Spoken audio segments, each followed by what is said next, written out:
Agora, é impossível entender a Bíblia, a vida cristã, a estrutura da igreja, ou compreender seu próprio relacionamento com Deus sem a pessoa e a obra do Espírito Santo. Hoje, temos o que é chamado de movimento carismático, e eu vejo isso em todo o mundo. Vejo isso em todas as suas formas. Estive em alguns países onde dizem que o movimento carismático está avançando muito na Igreja Católica Romana, e percebo que essas pessoas nunca falaram em línguas.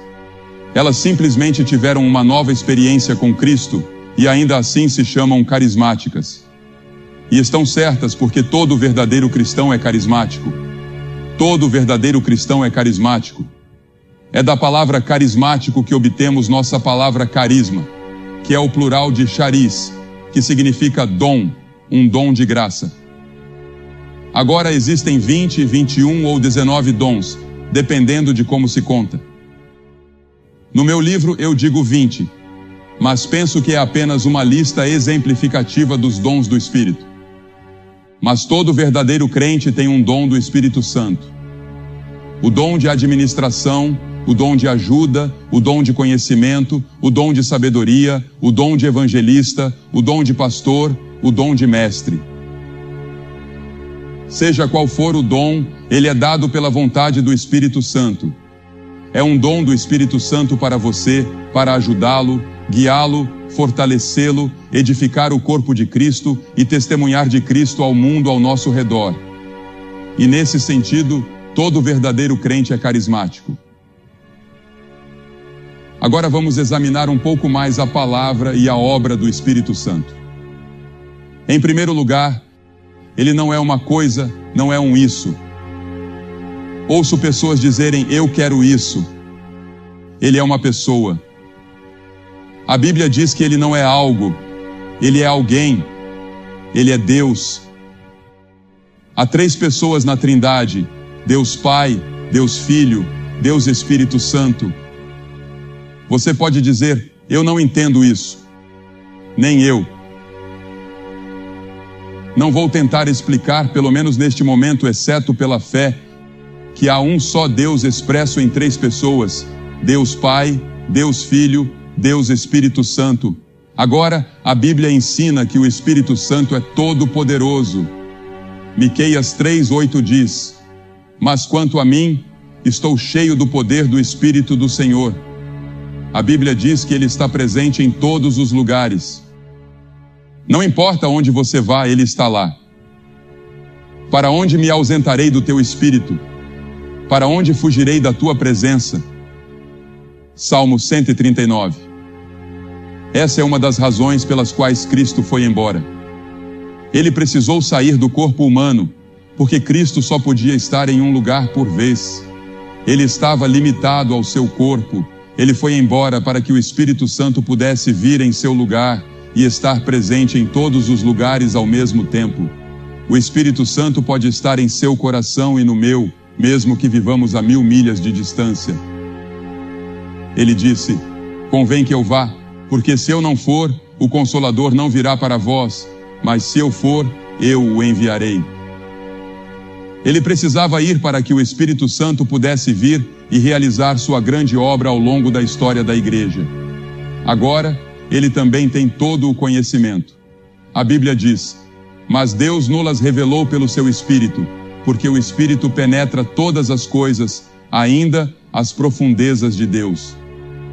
É o Espírito Santo quem nos ensina e nos leva mais e mais profundamente à medida que avançamos em nossa vida cristã. Na nossa vida cristã devemos crescer na graça e no conhecimento de Cristo, mas só podemos crescer com a ajuda do Espírito Santo. Porque no momento em que você aceita Cristo como seu Salvador, o Espírito Santo vem habitar em seu coração.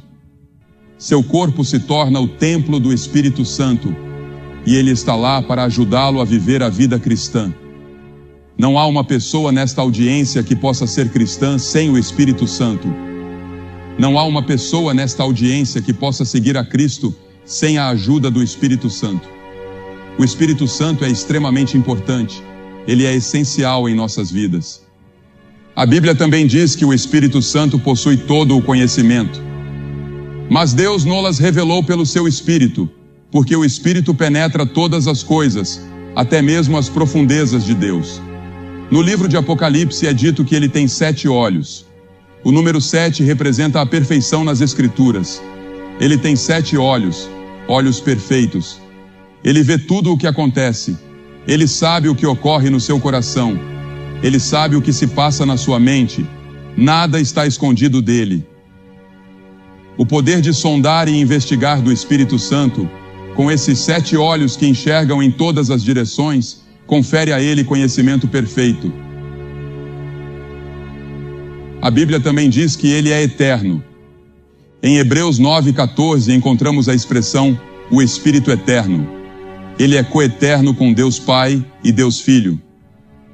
Para explicar a Trindade novamente, eu não sei exatamente como, mas vamos usar uma ilustração. Pense em uma maçã. Você tem a casca do lado de fora, a polpa e o caroço. Mas tudo isso forma a maçã. Ou pense no gelo, na água e no vapor. São a mesma substância, mas assumem formas diferentes. Essas são ilustrações imperfeitas da poderosa Trindade. Deus Pai, Deus Filho e Deus Espírito Santo. Ele é chamado de Santo 100 vezes. Ele é referido como o Espírito Santo ou, na tradução do inglês antigo, o Espírito Santo, Holy Ghost. E a Bíblia diz, sede santos, porque eu sou santo. Uma das tarefas do Espírito Santo é nos ajudar a sermos santos. Devemos ser mais santos hoje do que fomos ontem. Sempre devemos estar crescendo mais a imagem e a conformidade de Jesus Cristo. É o Espírito Santo que nos ajuda nesse processo de crescimento.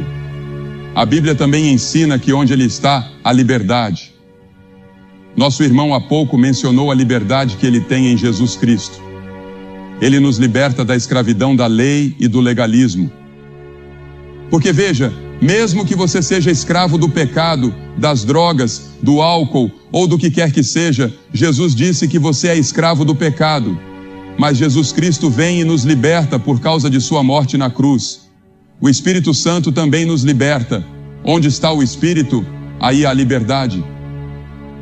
Eu consigo entrar em um culto e em 5 minutos dizer se aquelas pessoas foram libertas pelo Espírito Santo. Qual é o trabalho do Espírito Santo? O primeiro trabalho do Espírito Santo é convencer. Ele nos convence do pecado.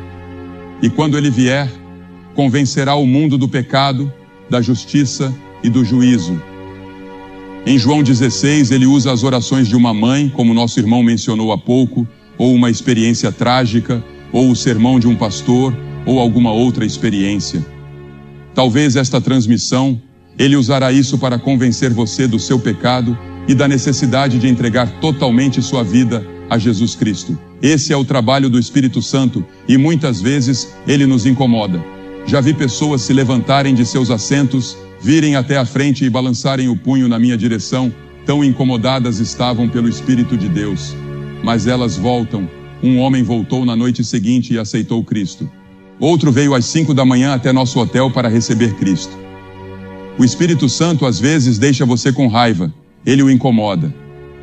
Você não gosta que alguém aponte diretamente para você e diga, você é um pecador. O Espírito Santo aponta diretamente para você. Ele coloca uma adaga em seu coração e diz, você é um pecador. Você precisa se arrepender.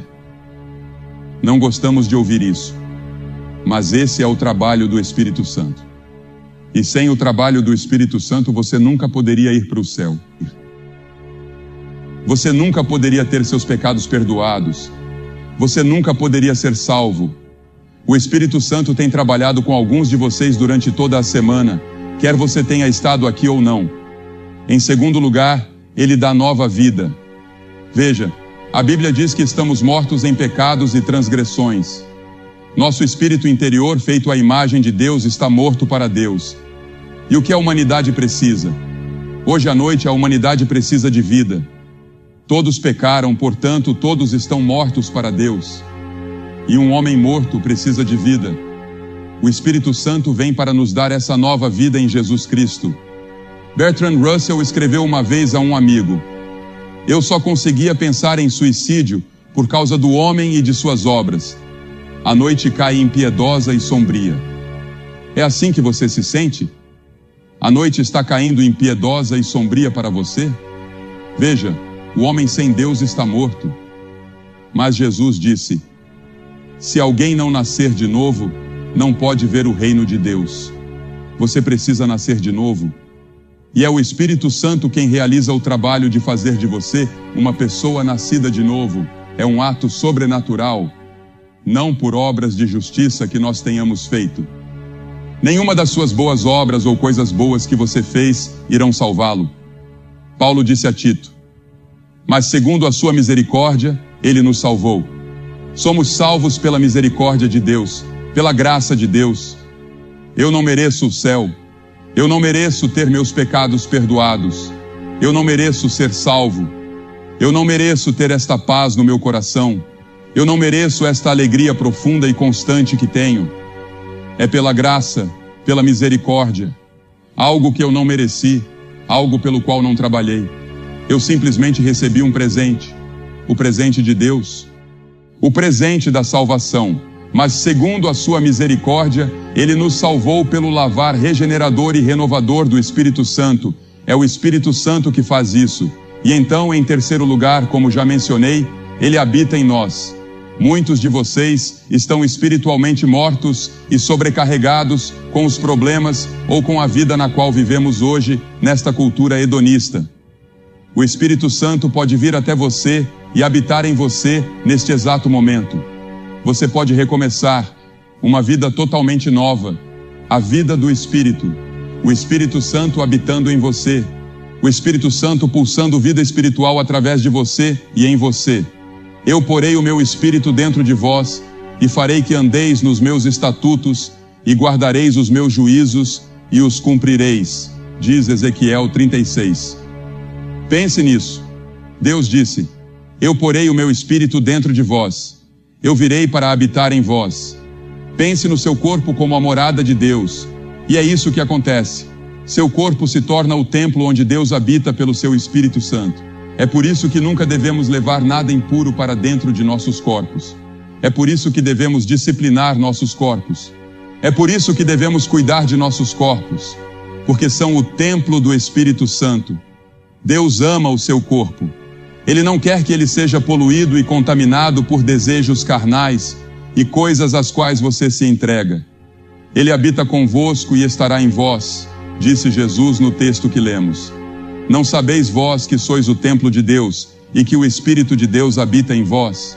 Disse 1 Coríntios 3,16. E então, em quarto lugar, o Espírito Santo lhe dá poder para servir a Cristo. Mas recebereis poder ao descer sobre vós o Espírito Santo e sereis minhas testemunhas. Eu não posso fazer o trabalho que estou fazendo sem o poder do Espírito Santo.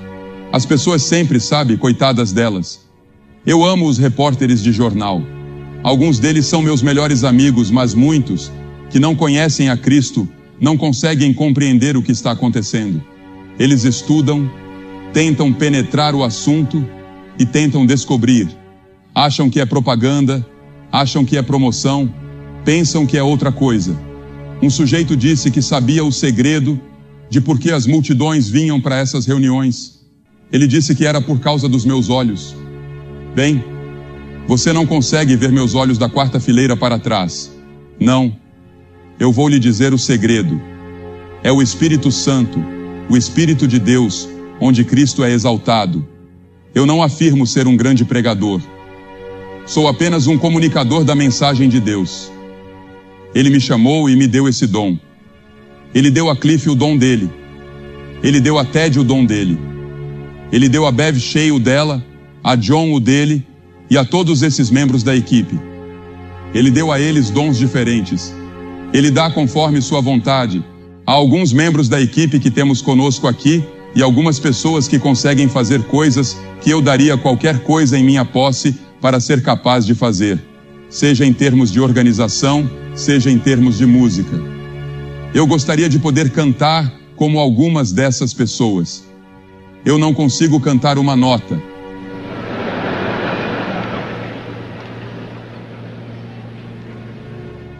Na verdade, eu nem canto quando estou ao lado de alguém porque atrapalho a pessoa. E eu não sou o melhor organizador do mundo. Mas Deus me deu meu pequeno dom, o dom de comunicar o Evangelho. E o que realmente importa é a mensagem. Que Cristo morreu pelos nossos pecados, segundo as Escrituras. Que Ele ressuscitou, segundo as Escrituras. Que Ele voltará novamente e que Ele está pronto para entrar em seu coração agora mesmo, pelo Espírito Santo, e fazer de você uma nova pessoa. Esse é o Evangelho. Essa é a única mensagem que Cristo me deu. Essa é a única mensagem que Deus me deu. Estava lendo sobre algo em Wakefield, Inglaterra, outro dia.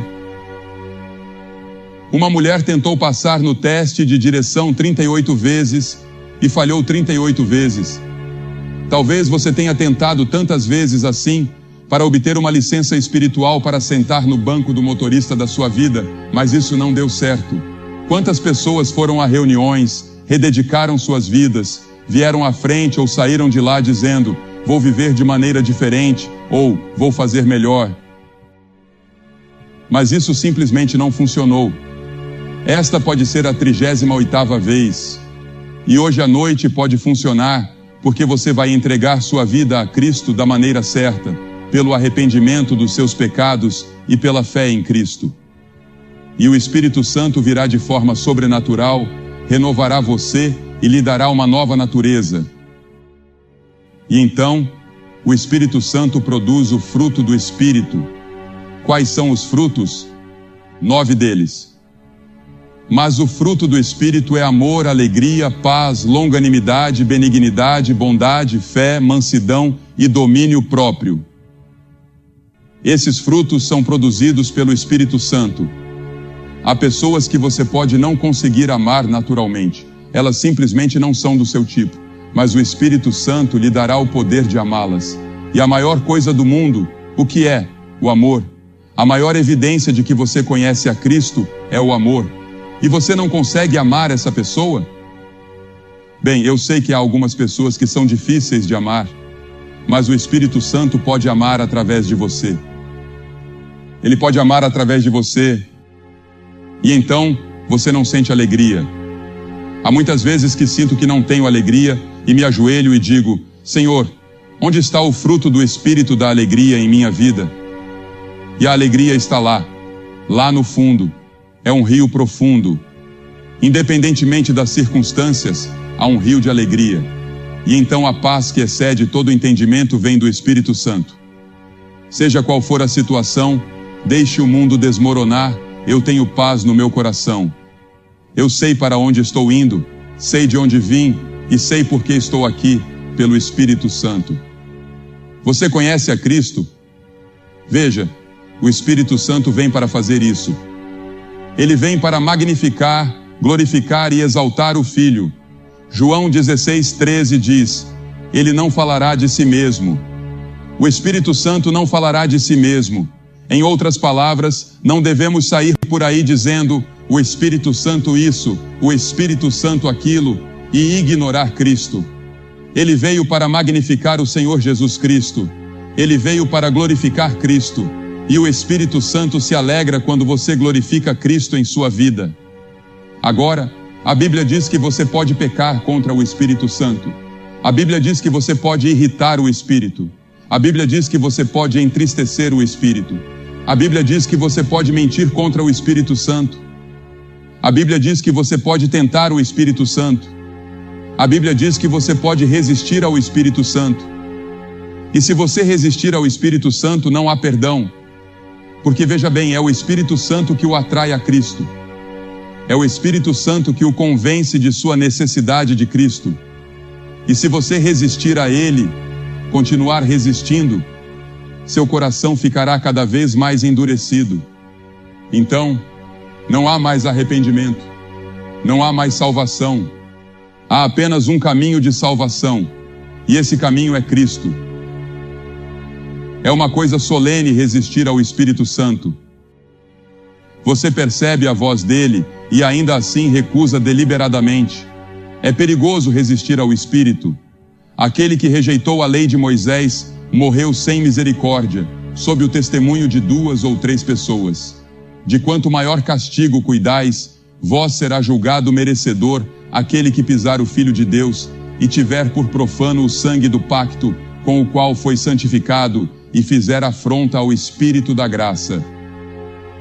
Estou pedindo a você, hoje à noite, para se render ao chamado do Espírito Santo.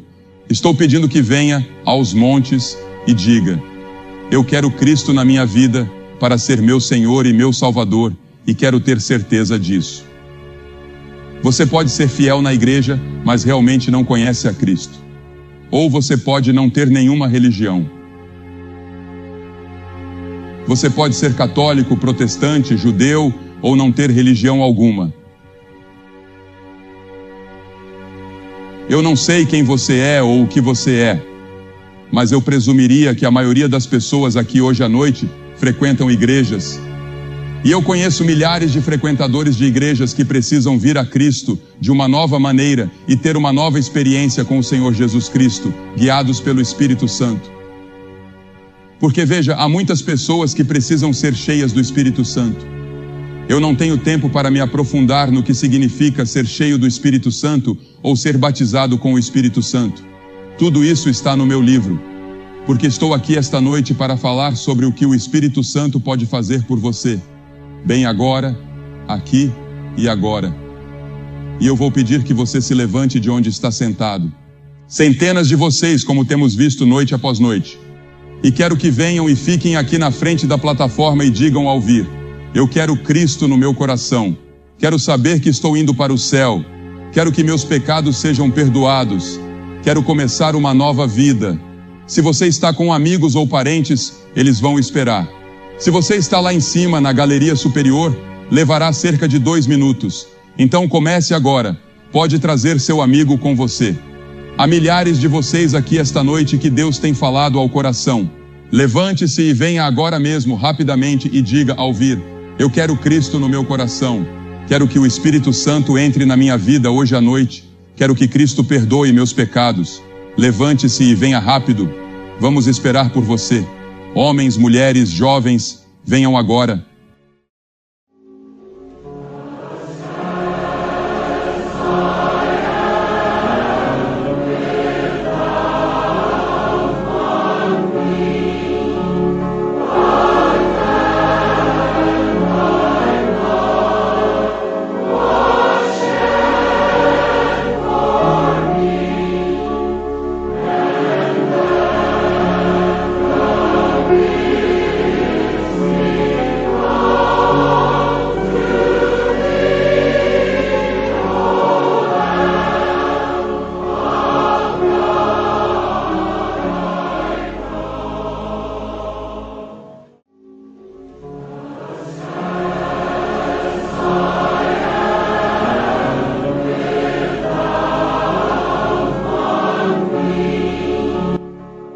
Você que tem assistido pela televisão pode ver que há dezenas e dezenas de pessoas vindo aqui para fazer seu compromisso com Cristo esta noite. Eles querem que seus pecados sejam perdoados. Eles querem uma nova vida em Cristo. E o Espírito Santo é aquele que pode realizar esse ato sobrenatural em seus corações, ou no seu. Isso pode acontecer agora mesmo, onde quer que você esteja. Eu vou pedir que você diga sim a Cristo. Receba-o no seu coração. Deixe que o Espírito Santo entre para habitar, para lhe dar poder sobrenatural, para produzir o fruto do Espírito que é tão desesperadamente necessário na sua comunidade, na sua família e na sua própria vida. Venha e faça esse compromisso no seu coração. Que Deus te ajude a fazer esse compromisso.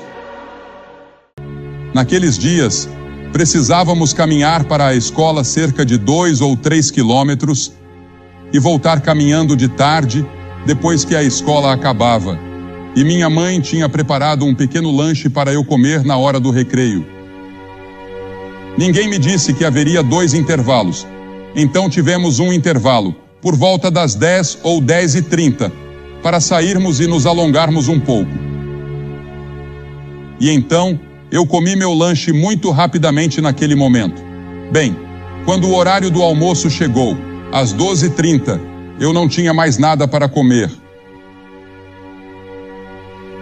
Nunca esquecerei esse dia enquanto viver. Em outra ocasião, eu entrei no ônibus pelo lado errado, ou de alguma forma me confundi. Isso foi 4 anos depois. O diretor saiu e me puxou pela orelha. Acho que uma parte dela ainda está faltando. Mas há algum tempo, Bill Hybels disse em um de seus sermões que tantas mudanças estão acontecendo rapidamente que nem percebemos o quanto isso nos afeta. Ele disse que vivemos em uma era de sobrecarga de informação. Você e eu temos acesso a mais informações, dados, fatos, notícias e conhecimento do que qualquer pessoa na história.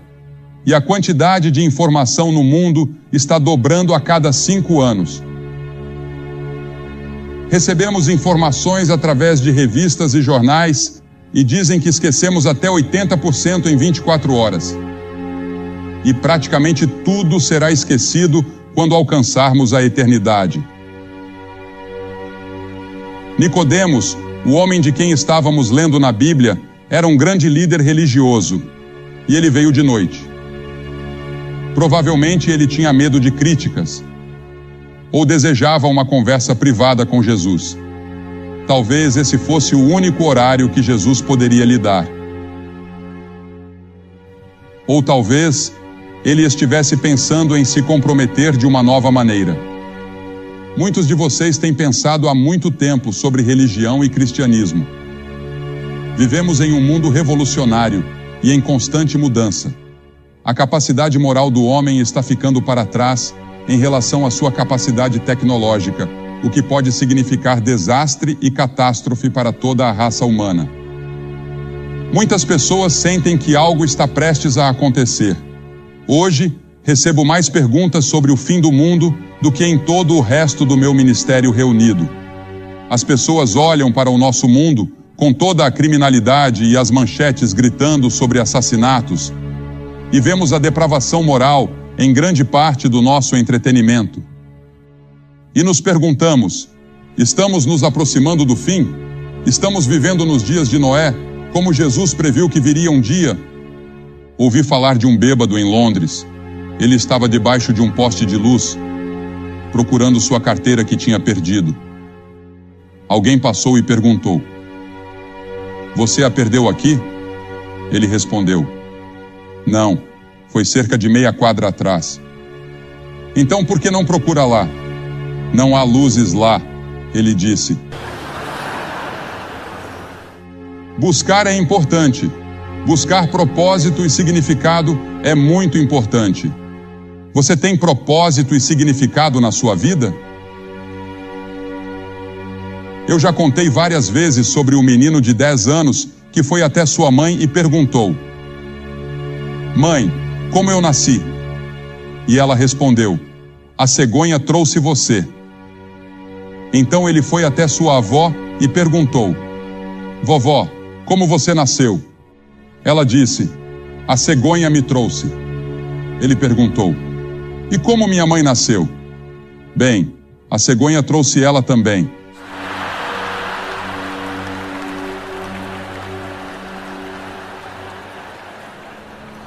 E ele precisava escrever uma redação para a escola sobre o nascimento. Ele escreveu em seu trabalho, "Não houve um nascimento natural em nossa família em 3 gerações."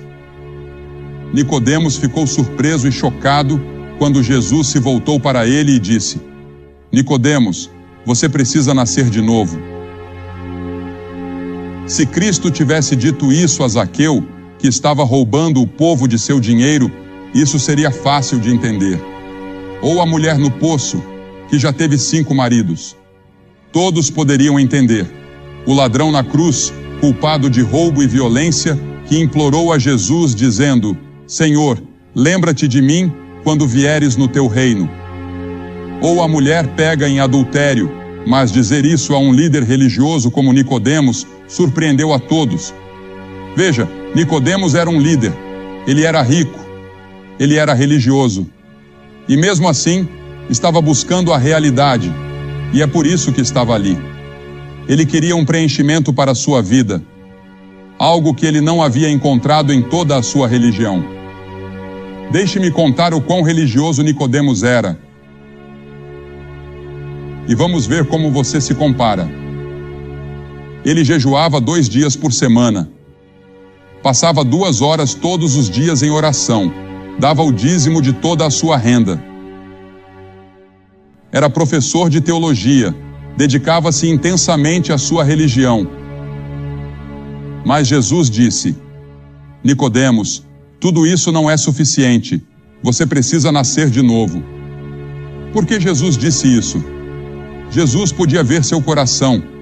Ele podia ver que Nicodemos tinha toda essa experiência religiosa exterior. Ele tinha todas as tradições da religião, como no musical Um Violinista no Telhado. Tradição, tradição, tradição, é o que ele dizia.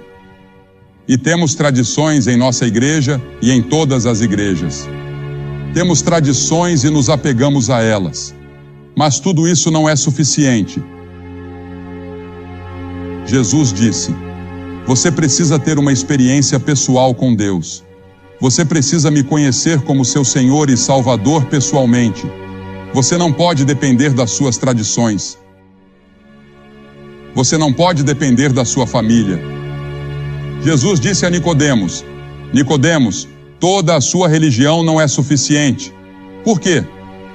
O menininho apontou para isso quando disse: acho que eu simplesmente nasci errado. Sim, a Bíblia diz: em pecado me concebeu minha mãe. Eu nasci na iniquidade, o que causa mentira, engano, ódio, preconceito, ganância, injustiça, egoísmo, crueldade, tensões raciais. O que causa isso? O que causa a perversão? Jesus disse: o coração.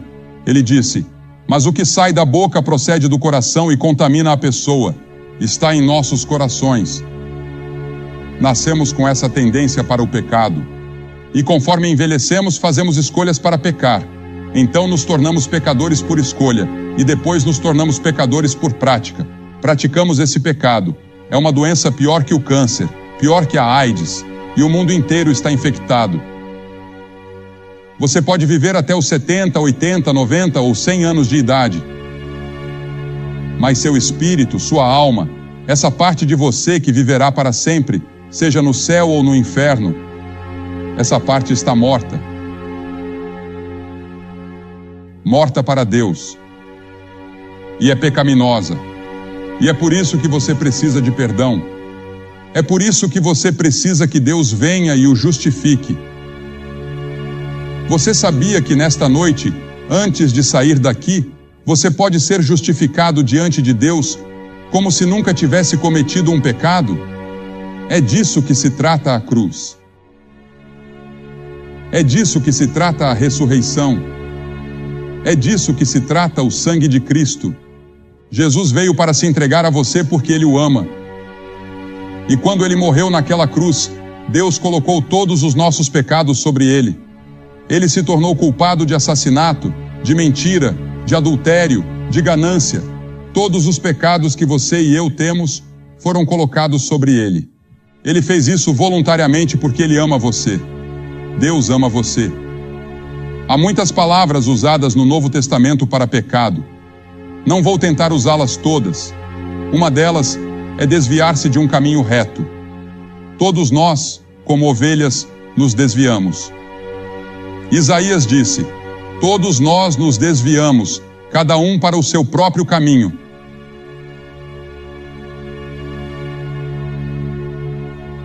Em Romanos 5 está escrito: portanto, como por um homem entrou o pecado no mundo, e pelo pecado a morte, assim também a morte passou a todos os homens, pois todos pecaram.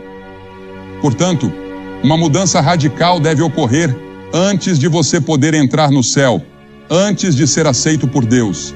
E essa mudança pode acontecer hoje à noite. Para encontrar verdadeira realização, até mesmo nesta vida, essa mudança precisa ocorrer para ser aceitável a Deus. Essa mudança deve ocorrer. Agora, o que é esse novo nascimento? Quando Jesus disse: você precisa nascer de novo? Nicodemos fez essa pergunta. Ele disse: como pode um homem nascer de novo sendo velho? Pode ele entrar no ventre de sua mãe e nascer de novo? Ele queria entender. Jesus indicou, e a Bíblia indica, que nunca entenderemos todas essas coisas. Nunca entenderemos todos os mistérios de Deus. Vemos pela fé. Nicodemos só conseguia ver o físico e o material, enquanto Jesus falava do espiritual.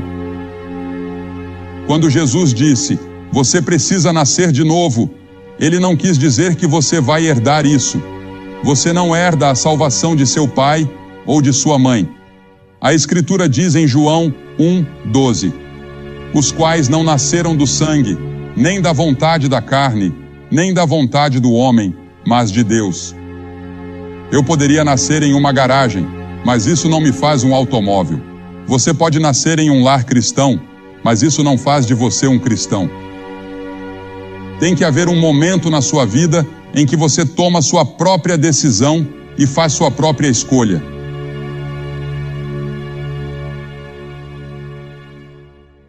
E então, algumas pessoas pensam que podem chegar lá por meio de suas próprias obras, fazendo muitas coisas boas e grandes. Isso é maravilhoso. Continue fazendo-as, mas isso não salva sua alma. É um resultado da sua salvação. Em Tito 3:5 está escrito, não por obras de justiça que tenhamos feito, mas segundo a sua misericórdia, ele nos salvou. Você é salvo pela graça de Deus. Agora, graça significa favor imerecido. Graça significa algo que você não merece. Você não pode trabalhar por isso. Você não pode pagar por isso. É um presente de Deus. Você já recebeu esse presente? Você recebe esse presente pela fé e ele vem ao seu coração e transforma você. E você nasce de novo. Veja, o homem pecou em um ambiente perfeito. Nós tínhamos tudo. Adão e Eva tinham tudo. Eles nem precisavam de forças policiais, nem precisavam de governo, não precisavam de nada porque tinham tudo. Mas se rebelaram contra Deus.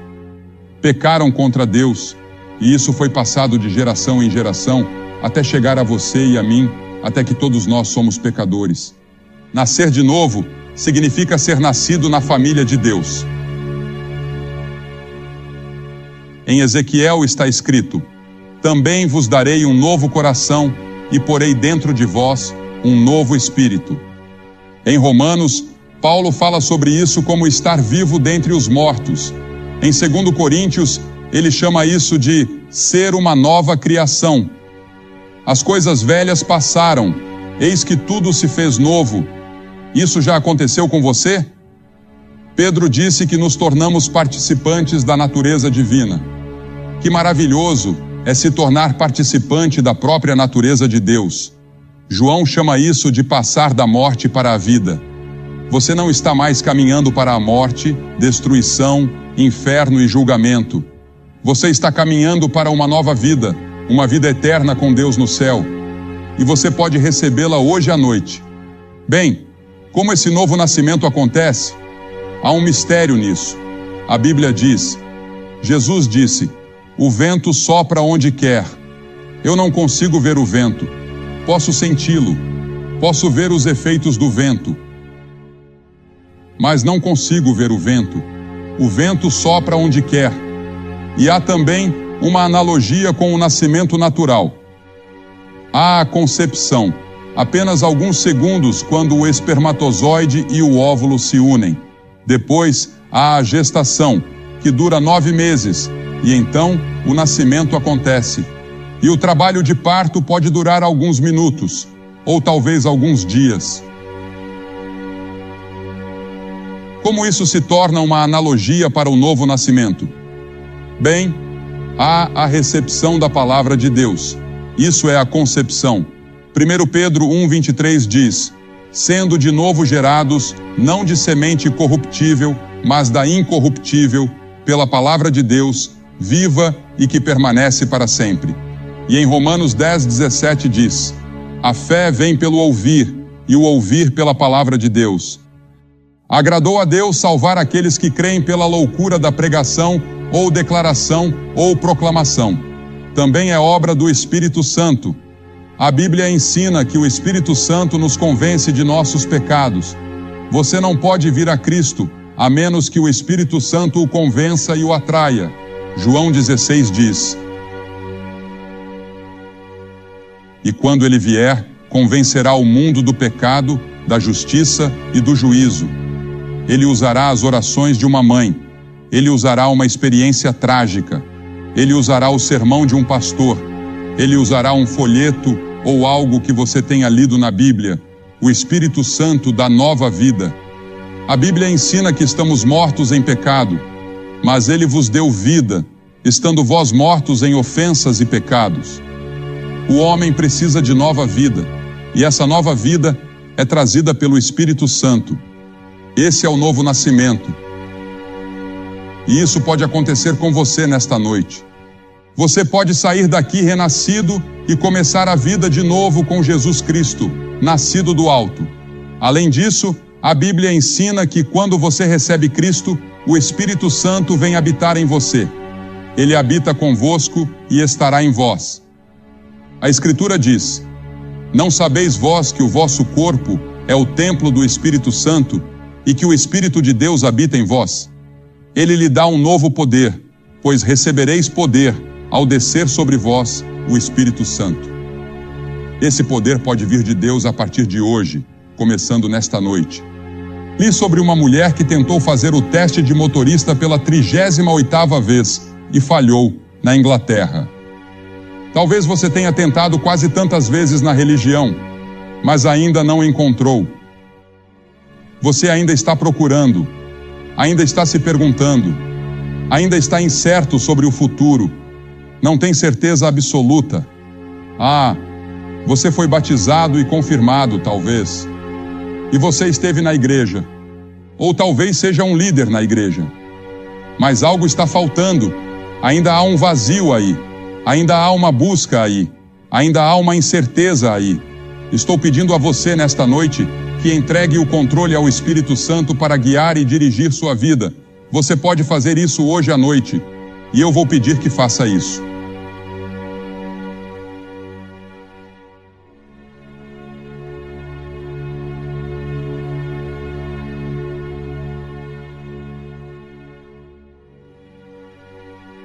Você pode perguntar: bem, o que eu preciso fazer? Há 3 coisas importantes que você deve fazer. Primeiro, você deve se arrepender do pecado. Arrependimento significa que você muda seu modo de viver e muda sua forma de pensar. Esteja disposto a permitir que uma mudança aconteça em sua vida. A segunda coisa é pela fé. A fé e o arrependimento andam juntos. Não há uma separação aí. Eles andam juntos. Você se arrepende e crê. Creia em Cristo. Não creia em mais nada para a sua salvação, exceto no Senhor Jesus Cristo. E você o recebe em seu coração e diz: Senhor Jesus, entra. E Ele entrará.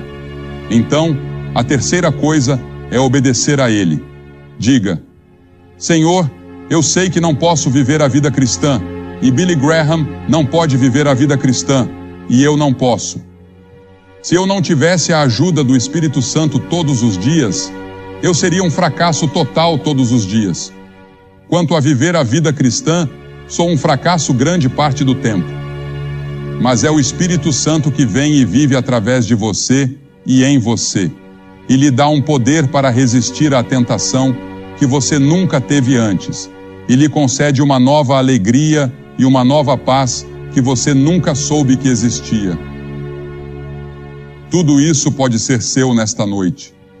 Se você estiver disposto a dizer: Senhor, eu realmente me arrependo, eu realmente te recebo, eu abro meu coração para ti, eu vou pedir que você faça o que já vimos centenas de pessoas fazerem.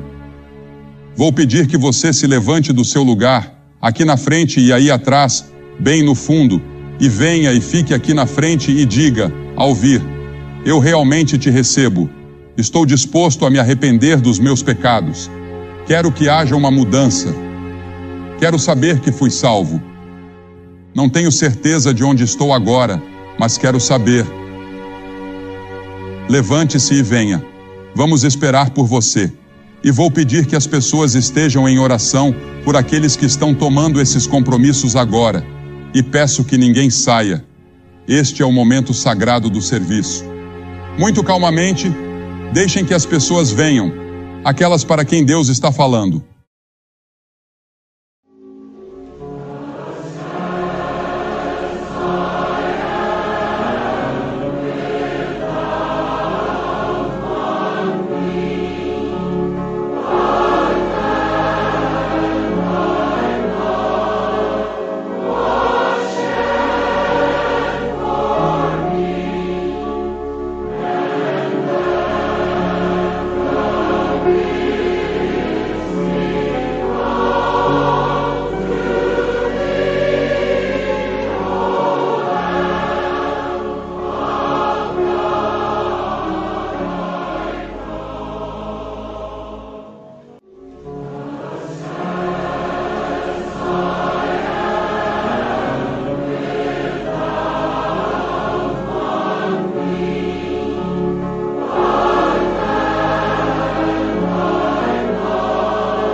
Quero dizer uma palavra para você que pode estar assistindo pela televisão.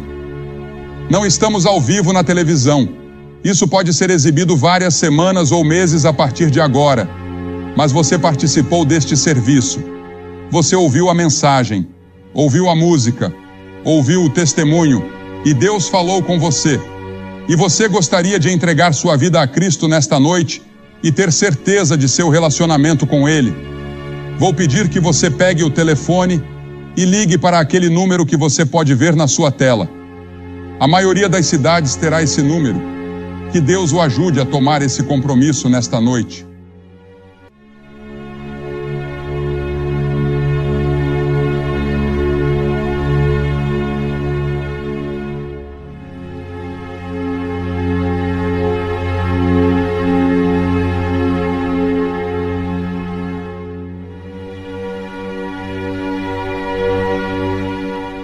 A cegueira espiritual afeta todos aqui.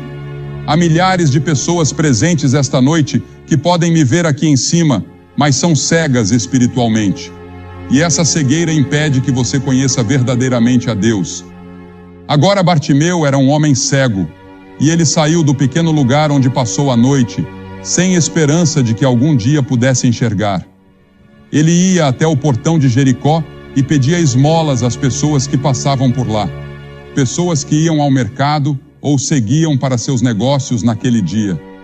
Ele dizia: ajude o cego, ajude o cego, ajude o cego, ajude o cego. Ele tinha sua bengala, um casaco velho e surrado.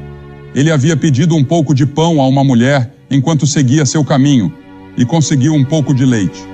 E lá ele se sentava com outros cegos e mendigos, esperando que as pessoas lhes dessem um pouco de dinheiro ou algo que os ajudasse. E assim, ao olhar para Bartimeu, eu vejo a mim mesmo, ou vejo você. A Bíblia diz que ele está cego espiritualmente, e nossos líderes mundiais estão tateando no escuro.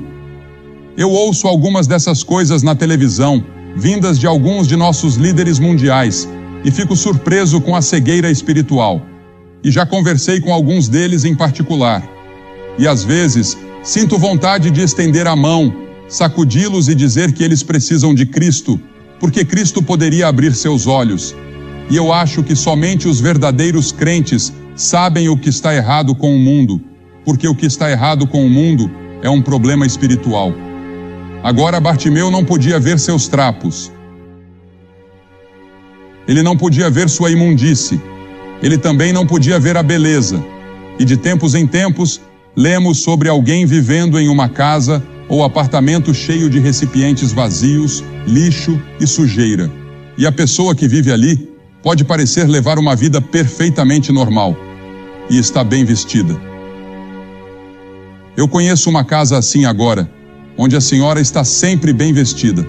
O marido é médico e eles são respeitáveis, são boas pessoas, e quando você os vê fora de casa, pensa que são o casal mais maravilhoso do mundo. Mas se você entra na casa deles, é uma bagunça, parece um chiqueiro, e é assim com muitos de nós. Parecemos estar bem por fora, mas lá no fundo, em nossos corações e almas, sabemos que algo está errado. E por algum motivo, a pessoa parece nem se importar. A Escritura diz: o homem natural, esse é o homem comum, o homem antes de conhecer a Cristo, não aceita as coisas do Espírito de Deus, pois para ele são loucura, e não pode entendê-las, porque elas se discernem espiritualmente.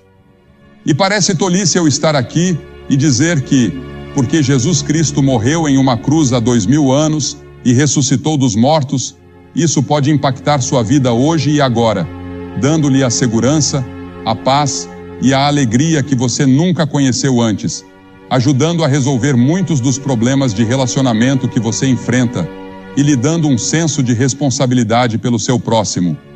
Mas é verdade, e algumas pessoas chamariam isso de loucura.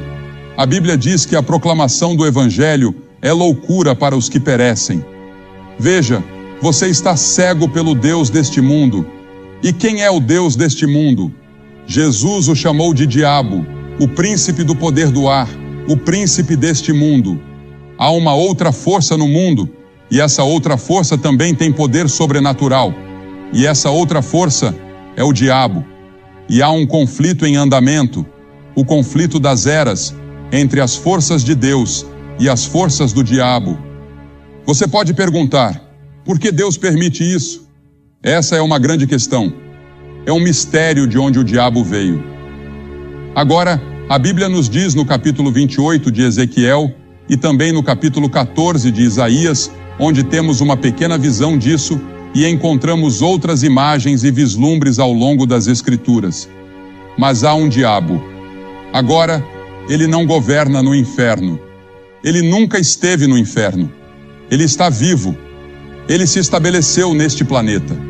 Agora, você pode chamar o mal do que quiser, mas todos sabemos que há mal no mundo, e todos sabemos que algo está errado, mas não sabemos exatamente o que. A Bíblia nos diz que por trás de tudo isso está o diabo. Você pode perguntar, mas por que Deus não mata o diabo e resolve tudo de uma vez?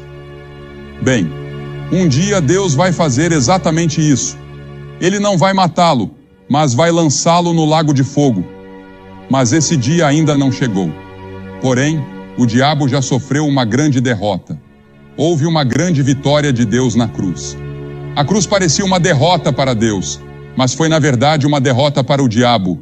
E você e eu podemos participar da vitória que Cristo conquistou na cruz quando o conhecemos. Mas até lá, o Deus deste mundo cegou nossos olhos, então nossos olhos estão cegados sobrenaturalmente. E é por isso que apenas o Espírito Santo pode remover essas vendas que estão sobre seus olhos neste momento. Este homem não era apenas cego, ele também era pobre. E lemos sobre a pobreza no mundo hoje, e isso parte nossos corações. Muitos de nós estamos sofrendo esta noite de pobreza espiritual. Além de ser cego e pobre, ele também era indefeso. Bartimeu esperava morrer em sua cegueira. Ninguém poderia curar esse tipo de cegueira. Mas havia uma esperança para Bartimeu. Bartimeu tinha ouvido muitos rumores sobre esse estranho da Galileia, que andava pelo país, curando pessoas, ajudando pessoas e pregando para as pessoas. E ele ouviu a aproximação de uma grande multidão de pessoas. Seus ouvidos eram muito atentos, e ele conseguia ouvi-los. Ele ouvia as crianças, ouvia as pessoas conversando entre si, e ele perguntou, o que está acontecendo? O que está acontecendo? Ninguém lhe dizia. A multidão se aproximava cada vez mais, e ele agarrou a saia de um homem que passava por perto e disse, diga-me, quem está passando pela cidade? E esse estranho, cujo nome ninguém sabe, virou-se e disse, Jesus de Nazaré está passando. E Bartimeu pensou consigo mesmo: Jesus de Nazaré, eu já ouvi falar dele. Ouvi dizer que ele pode curar pessoas, que ele pode ajudar pessoas. Talvez ele possa me ajudar. Sabe, há apenas algumas vezes em nossas vidas em que Jesus de Nazaré passa por nós, e temos uma oportunidade como temos esta noite de recebê-lo. Veja, as pessoas têm orado no Espírito Santo, que tem trabalhado, e muitas pessoas já receberam Cristo. E que hora e que momento para você vir. Esse estranho lhe deu a mensagem: Jesus de Nazaré está passando. Eu me lembro da história do cirurgião geral de Portugal, um ex-cirurgião geral, que estava caminhando pela rua um dia, quando um pedaço de papel grudou em seu pé. Ele foi para casa, tirou o papel do sapato e olhou para ele. Era um folheto evangelístico. Ele decidiu lê-lo e o leu. E para resumir a história, ele se converteu a Cristo e se tornou um grande líder cristão e um grande professor da Bíblia. Apenas um pequeno testemunho simples como esse. Deus pode usar todas essas coisas, e é por isso que devemos sempre ser fiéis em nosso testemunho, porque você nunca sabe quando aquela garçonete no restaurante ou aquela pessoa que você encontra no trabalho estarão observando sua vida, é claro, para ver se você vive de acordo com o que prega. Jesus tem passado por Hamilton. Jesus tem passado pela Ferradura Dourada. Ele pode estar passando pela sua casa. Ele pode estar passando pelo quarto que você ocupa em um hotel. Ele está passando por aqui no sul da cidade de Ontário. E em seu desespero, Bartimeu clamou com toda a sua força: Jesus, filho de Davi, tem misericórdia de mim, tem misericórdia de mim. E os outros mendigos disseram: cala a boca, os magistrados vão ouvir isso e vão nos prender. Mas ele continuou clamando. Essa era a sua única chance. Jesus estava ali e ele ia aproveitar. E os outros diziam: fique quieto, Bartimeu. Quem quer ouvir alguma coisa de um velho mendigo como você? Mas quanto mais o repreendiam, mais ele clamava. E quero que você note algumas coisas sobre isso. Primeiro, ele clamou pela coisa certa. Ele clamou por misericórdia.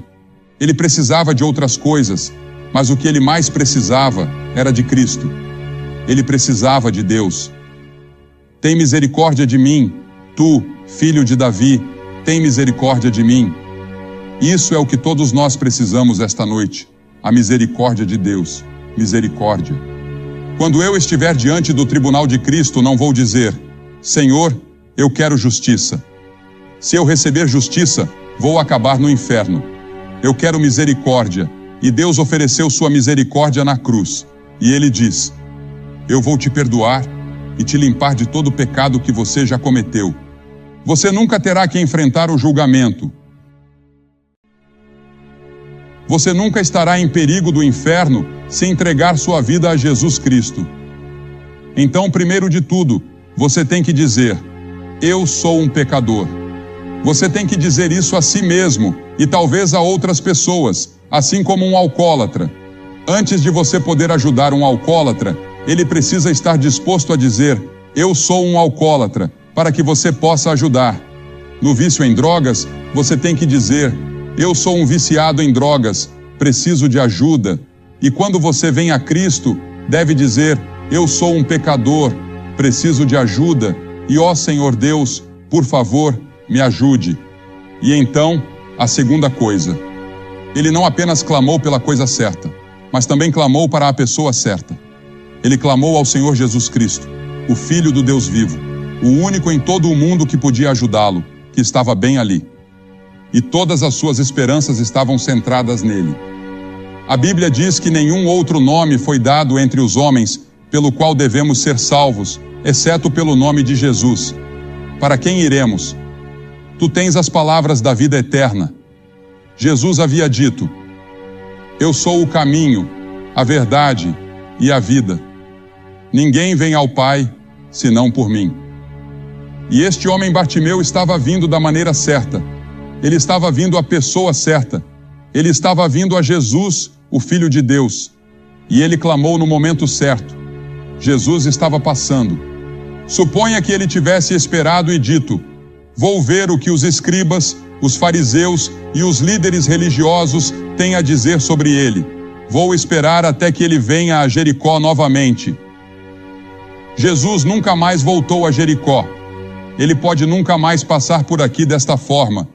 Quando veremos algo assim em Hamilton novamente? Faz muito tempo desde que isso aconteceu.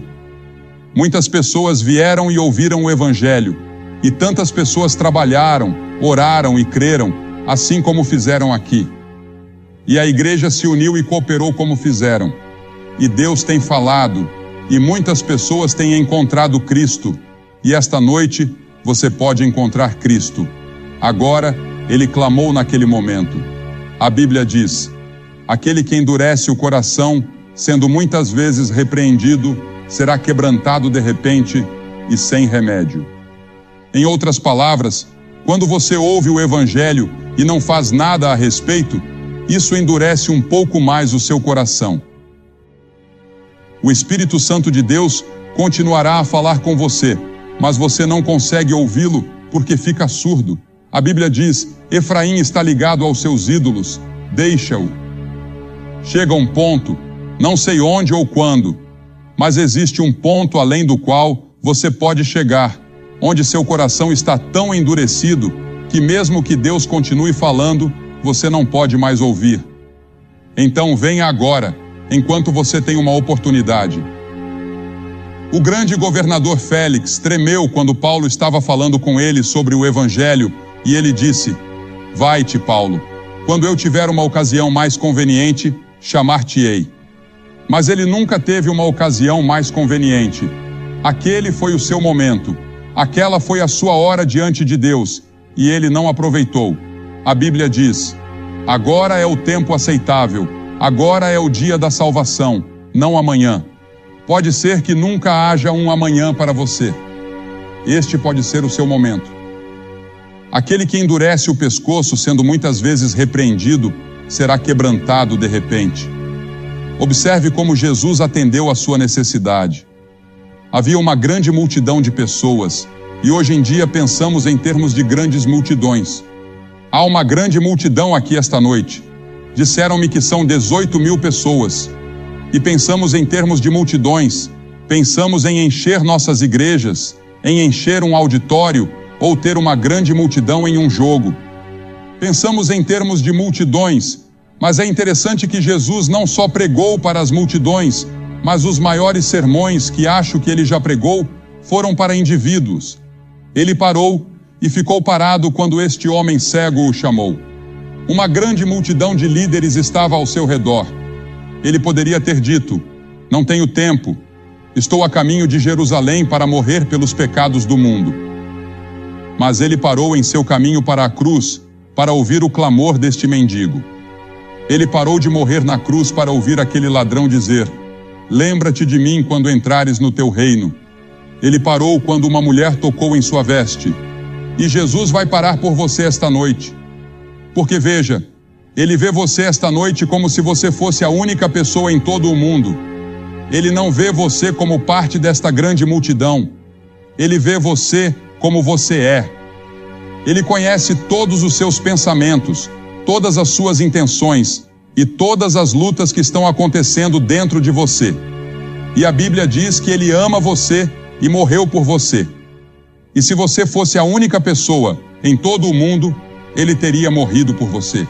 E Jesus não apenas parou, mas disse: chame-o. As Escrituras dizem em Lucas 19:10 que ele veio buscar e salvar o que se havia perdido. Você está perdido psicologicamente, espiritualmente está perdido. Você precisa de alguém que o encontre e coloque os braços ao seu redor. É isso que ele fará por você esta noite. E houve uma surpresa no rosto das pessoas da multidão ao verem aquele pobre velho cego, imundo e sujo sendo chamado. Pela primeira vez, eu suponho, alguém o chamou. Alguém jogou sua capa sobre ele. Alguém lhe deu sua bengala. Ele jogou os dois fora e correu até Jesus, prostrando-se diante dele. E então Jesus lhe fez uma pergunta estranha. Ele estava cego há todos aqueles anos, e Jesus perguntou: o que queres que eu te faça? Você consegue imaginar isso? O que queres que eu te faça? E ele respondeu: Senhor. E essa palavra Senhor significa que naquele momento ele havia recebido Cristo em seu coração. Meu próprio Senhor, que eu possa receber à minha vista. E eu acredito que ele estava falando não apenas sobre seus olhos físicos, mas também sobre seus olhos espirituais. Os cientistas acreditam que 33 milhões dos 42 milhões de pessoas cegas no mundo poderiam ser curadas ou sua cegueira poderia ter sido evitada. A cegueira espiritual, no entanto, não pode ser evitada. Ela é causada pelo pecado, e todos nós a temos, mas ela pode ser curada pelo Senhor Jesus Cristo. Ele abrirá seus olhos, e Ele pode abrir seus olhos esta noite. Qual é a sua necessidade? O que você quer que Cristo faça por você esta noite? O que você quer que eu faça? Ele perguntou.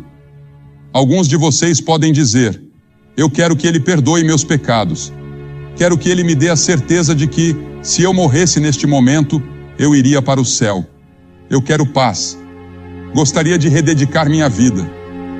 Fui batizado ou confirmado, mas de alguma forma não tenho esse relacionamento pessoal com Cristo. Não tenho essa caminhada com Ele que eu deveria ter, e gostaria de ter isso. Talvez você queira reafirmar seus votos de confirmação, seja o que for. E Jesus disse a ele: vai, a tua fé te salvou. Não foi o dinheiro, não foram as boas obras, mas a tua fé te salvou. Estou pedindo para que você dê esse passo hoje à noite. E se você tiver alguma dúvida em seu coração, faça o seu compromisso esta noite. Você sabia que, a cada noite que estivemos aqui, mais de 700 pessoas vieram a Cristo e fizeram um compromisso? Em ambas as noites. E o que vou pedir que você faça é o que já fizemos em toda a América Latina, em toda a Europa, em todo o Oriente, em toda a América e em todo o Canadá. Pedimos às pessoas que se levantassem de seus assentos e viessem à frente do palco, dizendo simbolicamente: eu preciso de Cristo. Eu quero a sua misericórdia. Eu quero o seu amor e a sua graça. Eu quero conhecê-lo pessoalmente. Por que peço que você venha à frente e faça essa declaração pública? Porque Jesus foi pendurado na cruz publicamente por você. Ele não fez isso em particular. Ele fez isso publicamente. E as pessoas estavam contra ele, zombando dele. Ele estava nu e sangrando, e fez isso publicamente. E ele disse que, se não estivermos dispostos a confessá-lo publicamente diante dos homens, ele não nos confessará diante de seu Pai, que está no céu. É um compromisso público. E estou pedindo que você faça esse compromisso esta noite. E depois que todos vocês vierem e ficarem aqui, vou dizer algumas palavras a vocês, fazer uma oração e dar-lhes um livro para levar para casa, que ajudará no seu crescimento cristão. Se você está com amigos ou parentes, eles vão esperar. Se você está em um ônibus, eles vão esperar. E vocês que estão no outro auditório ou sala, que não puderam entrar aqui, podem se levantar e vir, e os voluntários vão deixar vocês entrarem neste prédio para se juntarem àqueles que vão vir. E do balcão, pode demorar um pouco mais do que pensei na primeira noite. Vai levar pelo menos 3 minutos para você descer. Então, levante-se e venha agora. Mas não deixe que um pouco de tempo o impeça, e não deixe que a grande multidão o impeça. Apenas levante-se e venha, porque é você diante de Deus. Esta é a decisão mais importante que você já fez. E se você quiser trazer um amigo com você, traga seu amigo. Mas levante-se e venha, e não deixe nada te segurar. Nós vamos esperar. E as pessoas estarão orando por todo este grande coliseu enquanto você vem. Você nunca terá outro momento como este. Venha, vamos esperar por você agora. E depois que você vier, falarei com você.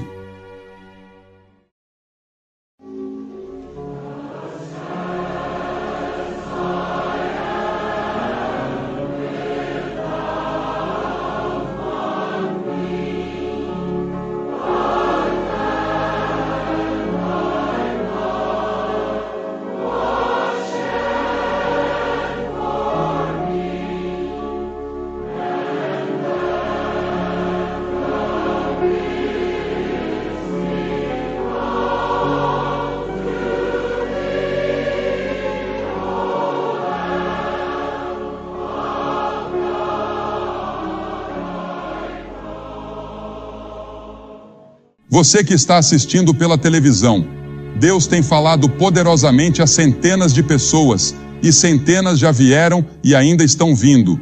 E você pode fazer esse compromisso onde quer que esteja e dizer sim a Jesus Cristo. Ele entrará em seu coração, Ele perdoará seus pecados. Ele pode fazer de você uma nova pessoa. Você pode ter uma transformação agora mesmo em sua vida. Entregue sua vida a Ele. E se você quiser, pegue o telefone e ligue para o número que você vê na tela. Há pessoas esperando para falar com você. Se você ouvir um sinal de ocupado, ligue novamente alguns minutos depois, e você conseguirá falar, pois há centenas de linhas disponíveis. E não se esqueça de ir à igreja no próximo fim de semana.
Built of silence, wrapped in thread, stitched from pages never read. A breath too light for storms to hear, but loud enough to shatter fear. You saw the cracks beneath my glass, but kissed them like they'd never last. I warned you I was made to break, but you believed what hearts can fake.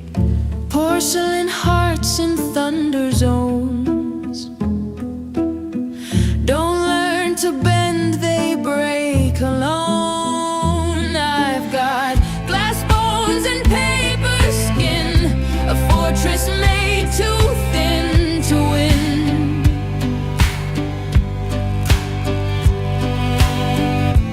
Folded strength in quiet lines, I disappear where pressure shines. You held me like I wouldn't fall, but I was never whole at all.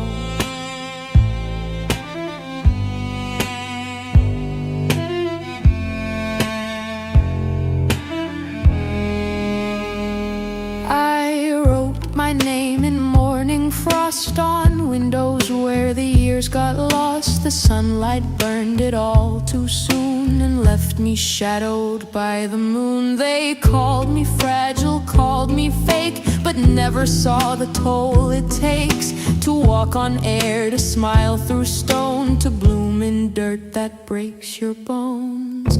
Not every wound begins with knives. Some echo through unfinished lives. I've got glass bones and paper skin, I bend beneath what lives within.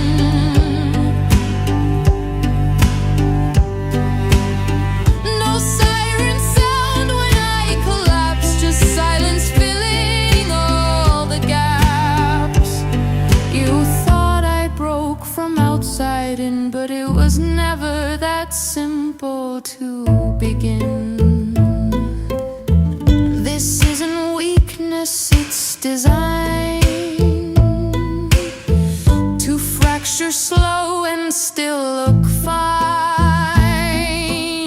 So don't be shocked if I dissolve.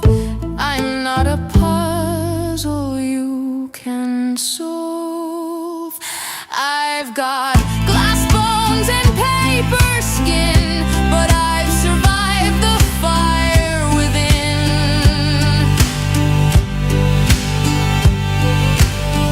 Not all who shatter turn to dust. Some build a throne from broken trust. So if I crash let it show their strength in what the fracture